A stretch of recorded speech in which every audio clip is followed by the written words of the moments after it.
సాయి కృష్ణ ఉదంతంలో వాళ్ళ తల్లి వ్యవహారానికి సంబంధించి అందరూ మర్చిపోయారామని సంచలనాత్మకమైనటువంటి అంశాన్ని సాక్షి ప్రొజెక్ట్ చేసుకొచ్చింది. సిబిఐ దర్యాప్తు కోసం వేసిన పిటిషన్ ఉపసంహరించుకోవడం లేదు, నా సమ్మతి లేకుండానే ఆ పిటిషన్ వేశారు. హైకోర్టులో సాయికృష్ణ తల్లి గాదె విజయలక్ష్మి అనుబంధ పిటిషన్. ఈ కేసులో వాదనల కోసం రిత్విక అనే న్యాయవాదిని పెట్టుకున్న ఆమె నాకు తెలియకుండానే ఈ కేసును ఉపసంహరించుకున్నట్టు పిటిషన్ వేశారు. మరో న్యాయవాదిని పెట్టుకునేందుకు ఎన్ఓసి కూడా ఇవ్వలేదు. అందువల్ల ఎన్ఓసి లేకుండానే వకాలత్ దాఖలకు అనుమతి ఇవ్వాలని వినపం.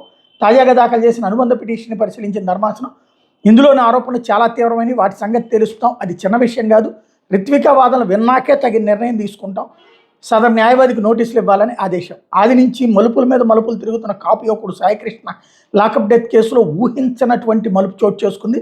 తన కుమారుడు లాకప్ డెత్ కేసులో సిబిఐ దర్యాప్తు కోసం తాను దాఖలు చేసిన పిటిషన్ ఉపసంహరించుకోవడం లేదని గాదె విజయలక్ష్మి బుధవారం హైకోర్టుకు నివేదించింది. తనకు తెలియకుండా, తన సమ్మతి లేకుండా, ఎలాంటి సూచనలు ఇవ్వకుండానే, తీసుకోకుండానే సిబిఐ దర్యాప్తు కోసం గతంలో ఆమె దాఖలు చేసిన అనుబంధ పిటిషన్ ఉపసంహరించుకున్నట్టు న్యాయవాది కోగంటి రిత్విక పిటిషన్ వేశారు. న్యాయవాది గుడివాక వాసుదేవుడు హైకోర్టు దృష్టికి తీసుకొచ్చారు. రిత్విక స్థానంలో వాదనలు వినిపించేందుకు తనను విజయలక్ష్మి నియమించుకుని ఆ మేరకు వకాలత్ ఇచ్చారని ఆయన వివరించారు. తాను ఈ కేసులో హాజరయ్యేందుకు రిత్విక నుంచి నిరభ్యంతర పత్రం కోరినప్పటికీ ఆమె స్పందించడం లేదని వాసుదేవుడు కోర్టుకు నివేదించారు. ఎన్ఓసితో పాటు కేసు రికార్డులు కూడా ఇవ్వలేదని చెప్పారు. అందువల్ల ఎన్ఓసి లేకుండానే వకాలత్ దాఖలు చేసేందుకు అనుమతి ఇవ్వాలని కోర్టును అభ్యర్థించారు. ఆ మేర తాము దాఖలు చేసిన అనుబంధ పిటిషన్ అనుమతించాలని కోరారు. దీంతో హైకోర్టు విజయలక్ష్మి తాజాగా దాఖలు చేసిన అనుబంధ పిటిషన్ పరిశీలించింది. ఇందులోని ఆరోపణలు చాలా తీవ్రమైనవన్న హైకోర్టు వాటి సంగతి తెలుస్తామని స్పష్టం చేసింది. ఇదేమి చిన్న విషయం కాదని, రిత్విక వాదనలు విన్న అనంతరమే తగిన నిర్ణయం తీసుకుంటామని ఆమెకు నోటీసులు ఇవ్వాలని ఆదేశించింది. ఈ మేరకు న్యాయమూర్తులు జస్టిస్ రవినాథ్ తిలహరి, జస్టిస్ చింతలపూడి పురుషోత్తం కుమార్ ధర్మాసనం బుధవారం ఉత్తర్వులు జారీ చేసింది. తన కుమారుని కోర్టు ముందు హాజరుపరిచేలా ఆదేశాలు జారీ చేయాలంటూ సాయికృష్ణ తల్లి విజయలక్ష్మి హైకోర్టులో హెబియస్ కార్పస్ పిటిషన్ దాఖలు చేశారు. ఆ తర్వాత సాయికృష్ణ లాకప్ డెత్ జరిగిందన్న విషయం రూఢి అయింది. దీంతో ఆమె తన కుమారుడు లాకప్ డెత్ మీద సిబిఐ దర్యాప్తుకు ఆదేశించాలని కోరుతూ అనుబంధ పిటిషన్ దాఖలు చేశారు.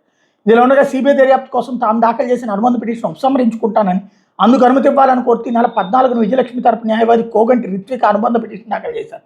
ఇందులో సిబిఐ దర్యాప్తు కోసం వేసిన అనుబంధ పిటిషన్తో పాటు హెబియస్ కార్పస్ పిటిషన్ ఉపసంహరించుకుంటామని పేర్కొన్నారు.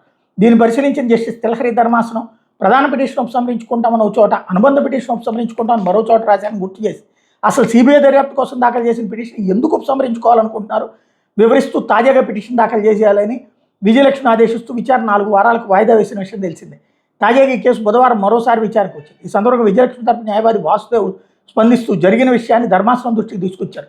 ధర్మాసనం జోక్యం చేసుకుంటూ సాయికృష్ణ కేసు దర్యాప్తు పురోగతి ఏంటని ప్రభుత్వ ప్రత్యేక న్యాయవాది సింగమనేని ప్రణతిని ప్రశ్నించింది. మొత్తం 6 నిందితుల్లో 5 అరెస్ట్ చేశామని, మరొకరు పరారీలో ఉన్నారని తెలిపారు. ఇరుపక్షాల వాదనమైన ధర్మాసనం విజయలక్ష్మి అనుమతి లేకుండానే సిబిఐ దర్యాప్తు కోసం గతంలో వేసిన పిటిషన్ ఉపసంహరణకు పిటిషన్ వేశారన్న ఆరోపణలు ఎదుర్కొన్న న్యాయవాది రిత్వికకు నోటీసు ఇవ్వాలని వాసుదేవుడిని ఆదేశిస్తూ విచారణ గురువారానికి వాయిదా వేసింది. సాయికృష్ణ లాకప్ డెత్ మీద నమోదు చేసిన కేసులో దర్యాప్తు పురోగతి సంబంధించిన వివరాలు తమ ముందుంచాలని హైకోర్టు బుధవారం ప్రత్యేక దర్యాప్తు బృందాన్ని ఆదేశించింది.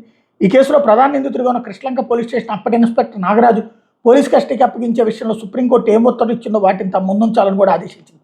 ఈ మేరకు ప్రధాన న్యాయమూర్తి జస్టిస్ లేసాగిల్, న్యాయమూర్తి జస్టిస్ చల్లా గుండ్రంజన్ల ధర్మాసనం ఉత్తర్వులు జారీ చేసి సాయికృష్ణ లాకప్ డెత్ కేసు దర్యాప్తును సిబిఐకి అప్పగించాలని కోరుతూ centre for protection of constitutional rights అధ్యక్షుడు గోచిపాత శ్రీనివాసరావు హైకోర్టులో ప్రజా ప్రయోజన వ్యాజ్యం దాఖలు చేసిన నేపథ్యంలో జరిగింది ఇది.